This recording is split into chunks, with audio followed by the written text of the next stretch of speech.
हरियाणा के उप मुख्यमंत्री दुष्यंत चौटाला ने संवैधानिक संस्थाओं की कार्यशैली को लेकर सवाल उठाए हैं। उन्होंने कहा कि इन संस्थाओं का दुरुपयोग कांग्रेस राज में भी हुआ था और वह और उनका परिवार इसका भुगतभोगी है। कांग्रेस पर निशाना साधते हुए दुष्यंत चौटाला ने कहा कि कांग्रेस अपने कर्मों का फल भुगत रही है। कांग्रेस के अंत का समय नजदीक है। तो वहीं उप मुख्यमंत्री दुष्यंत चौटाला ने इशारों में भाजपा सरकार के दौरान भी संवैधानिक एजेंसियों के दुरुपयोग की बात मानी।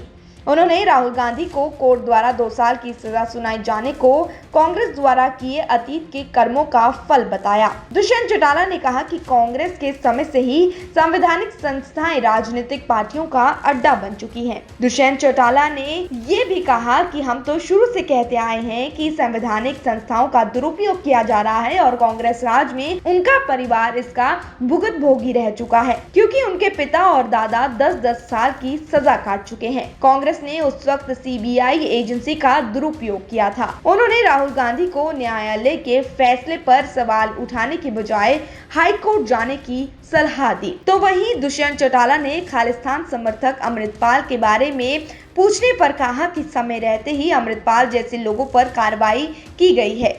जब उनसे पूछा गया कि अमृतपाल इतने वर्षों से खालिस्तान को लेकर साजिश रच रहा था, क्या ये गृह मंत्रालय का फ्लेयर है? इस पर उन्होंने कहा कि सही समय पर सुरक्षा एजेंसियों ने कार्रवाई की है और समय रहते इन बातों का पता चल चुका है। उन्होंने कल देर रात ओलावृष्टि और बारिश से खराब हुई फसलों को लेकर कहा कि जहां जहां नुकसान हुआ है वहां गिरदावरी के आदेश दिए गए हैं और जल्द ही किसानों को उनका मुआवजा सरकार द्वारा दिया जाएगा।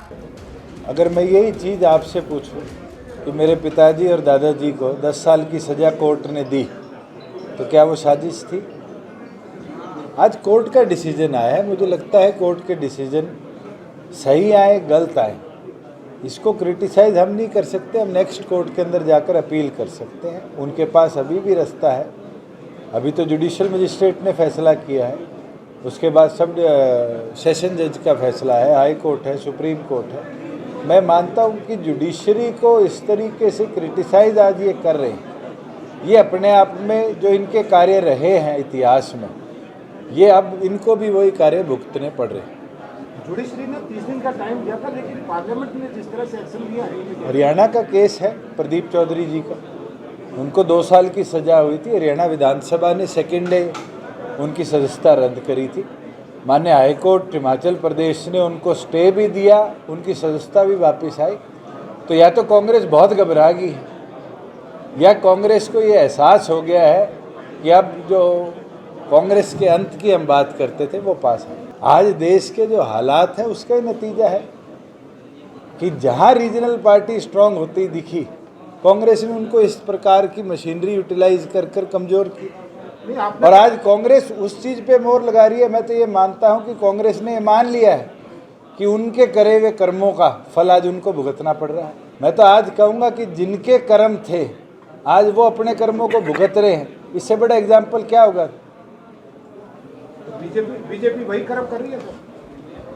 मैं तो ये बोलूँगा कि कांग्रेस ने जो रीजनल पार्टीज के साथ किया, आज कांग्रेस को वही भुगतना पड़ रहा है। और बीजेपी जिस तरह से पंजाब में खालिस्तान एक बार फिर पनप रहा है, क्या आप मानते हैं पंजाब सरकार और गृह मैं ये बोल सकता हूँ कि कुछ लोगों की सोच हो सकती है देश की व्यवस्था को बिगाड़ने। आम पंजाब के नागरिक के, हरियाणा के नागरिक की यही सोच है कि हिंदुस्तान इसी तरह खुशहाल रहे, आगे बढ़े। और मुझे लगता है हमने मिलकर इस प्रोसेस को आगे लेकर जाना है पॉजिटिव सोच के। क्या गृह मंत्रालय का फेलियर है सर? मैं ये मानता हूँ कि दोनों एजेंसीज ने जो अब कार्रवाई करी है अच्छी है, टाइमली है, क्योंकि ये व्यवस्था और बिगड़ती उससे पहले कार्रवाई करी। क्योंकि कल ओलावृष्टि और हुई है, बारिश और हुई है। जैसे ही इनकी रिपोर्ट्स बनेगी सरकार इनके कॉम्पनसेशन का जो पैसा बनता है दे देंगी। खास तौर पर पहले सिरसा ज़िले में नील रिपोर्ट आई थी। सिरसा ज़िले में कल भारी रतिया हल्के में और अन्य क्षेत्र के अंदर डवाली के भी बहुत ज़्यादा ओलावृष्टि हुई है। उसके लिए भी सिरसा डीसी को हमने डायरेक्शन दे दी। जो राजस्थान के झुंझुनू के लगता हुआ साथ का ज़िला था हमारा, महेंद्रगढ़ का एरिया और भिवानी का एरिया, वहाँ भी बहुत ज़्यादा ओलावृष्टि हुई है। उनके लिए भी डिप्टी कमिश्नर को दोबारा हिदायत दे दी गई है कि इस ओलावृष्टि और बारिश को भी अपनी रिपोर्ट में शामिल कर सकते हैं। Bureau report, daily post, Haryana.